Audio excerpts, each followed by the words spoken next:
tired of January movies that make you feel dead inside? Well, hello there. Did you enjoy your movie?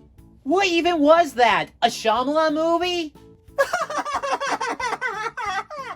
You wish. Then what you need is the January Rejuvenator. Just zap the bad January movie and it will be replaced with something even better during that month. Hey buddy, do you want to do the Arctic Shake? Aw, I worked 20 minutes on that Nora movie. Whew, gimme that.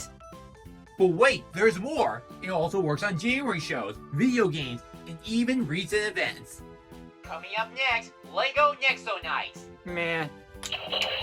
Coming up next, The Lion Guard. Ouch. The January Rejuvenator is the perfect gift on Sluzzletag Day. Our favorite cheese-loving inventor and lovable dog is back with another grand adventure. The last time we saw them in the movies was all the way back in 2005, The Curse of the Were-Rabbit, one of the best animated movies of all time and the first stop-motion film to win an Oscar. After seeing sequels to some of Aardman's other popular projects like Shaun the Sheep and Chicken Run, Wallace and Gromit finally got themselves a second feature-length film. Instead of collaborating with DreamWorks Animation, the film was solely made by Aardman themselves with Netflix distributing the film worldwide. Before it became fully available, it already received lots of award nominations and massive praise in private screenings in other countries like the UK during Christmas time last year. But giving a film a perfect Rotten Tomatoes score, that's a rare milestone, let alone an animated film. Welcome to another episode of The One Reviews. It's time to go crackers over this new Wallace and Gromit movie. This is Vengeance, Most Fowl. To start things off, I just wanted to clarify that this is not a follow to their previous movie, The Curse of the Were-Rabbit. This is a standalone sequel to one of their popular shorts, The Wrong Trousers. In this one, Wallace has invented a lawn-gnome robot called Norbot that can do almost anything and decides to promote the gnome robot to help the neighborhood.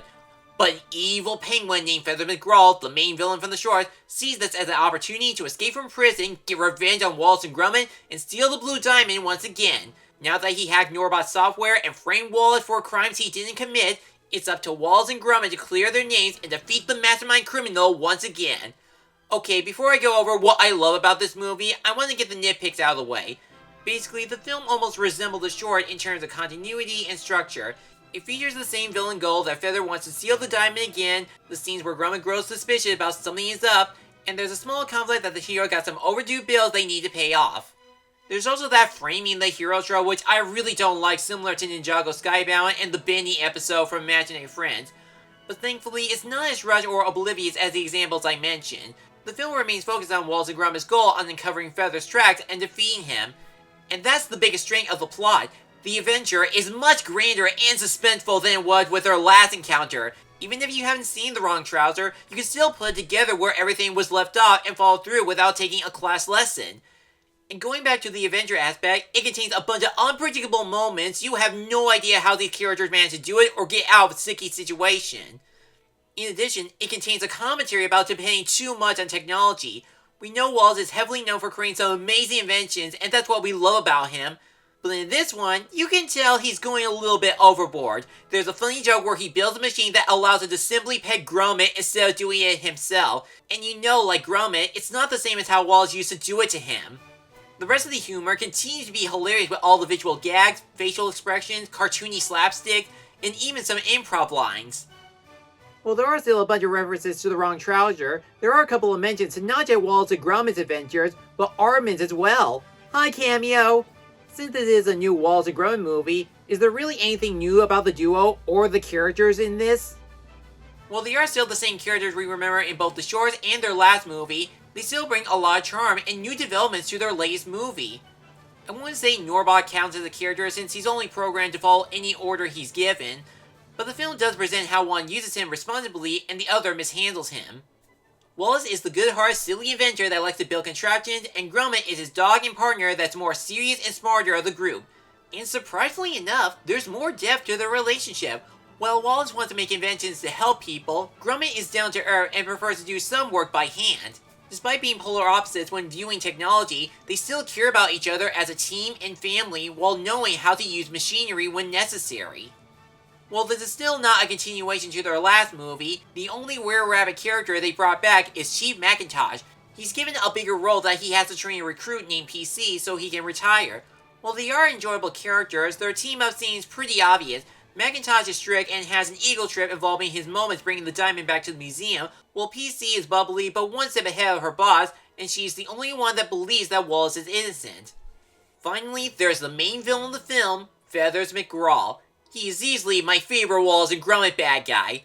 Like Gromit, he never talks, but there's still a personality and intimidation revolving around this penguin. He's a thief, a master of disguise, an organized genius, and even a killer. Not only is he one of the most dangerous stop-motion villains, but his revenge plan on Wallace and Gromit will cause some chaos so he can finish what he started with the Blue Diamond.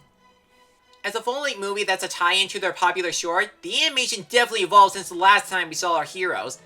The character design continues to capture the spirit of the Wallace and Gromit short by giving each human or animal a cartoonish look.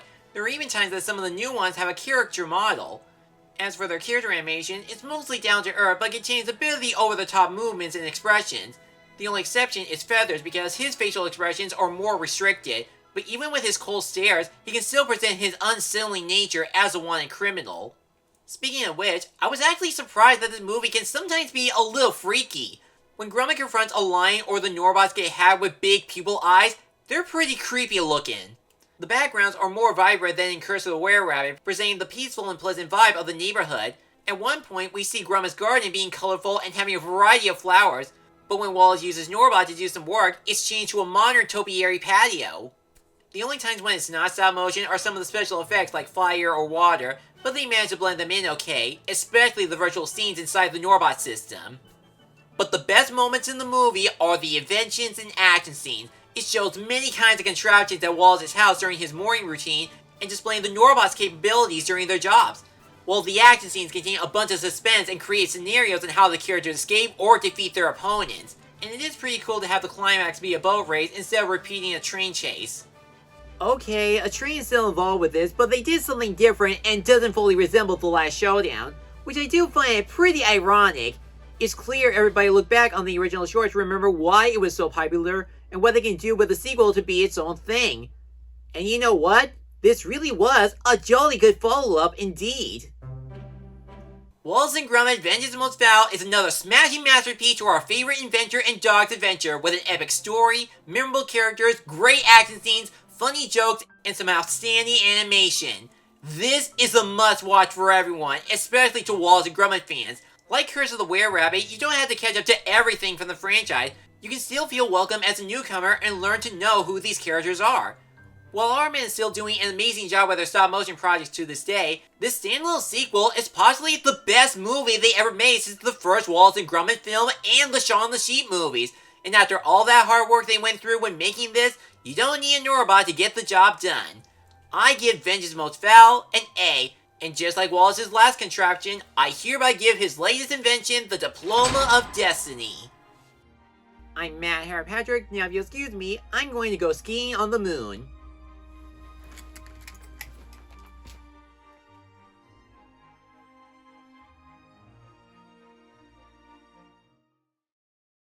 Thanks for watching this video. If you enjoyed this, check out these other videos, or feel free to like, comment, and subscribe for more upcoming reviews and other projects. I'll see you soon.